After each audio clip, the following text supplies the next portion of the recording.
Stocks surged at the opening bell of the New York Stock Exchange as investors reacted to news of a tariff breakthrough between the U.S. and China.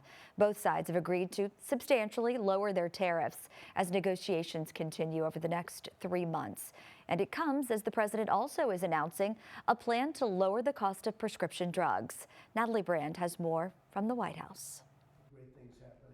President Trump is touting a temporary trade deal with China, even as the toughest part of negotiations are still ahead. The talks in Geneva were very friendly. The relationship is very good.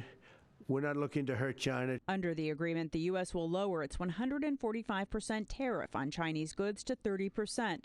The retaliatory tariff China imposed on the U.S. will come down to 10% for 90 days while talks continue. The biggest thing that we're discussing is the opening up China, and they've agreed to do that.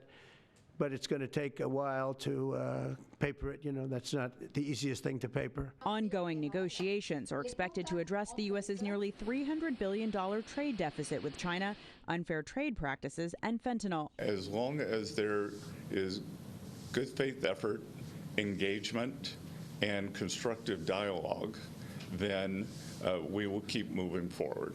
The president also announced this morning a new executive order aimed at reducing the price of prescription drugs by trying to match U.S. prices to what other countries pay. Basically, what we're doing is equalizing. There's a new word that I came up with, which I think is probably the best word. We're going to equalize. Experts say the U.S. currently pays roughly 3 times as much as other developed countries. With this new policy, what we call the most favored nation policy, would mean that the United States would pay no more than the lowest price paid by a high-income country. The president tried to implement the plan in his first term, but was blocked by the courts. Natalie Brand, CBS News, the White House.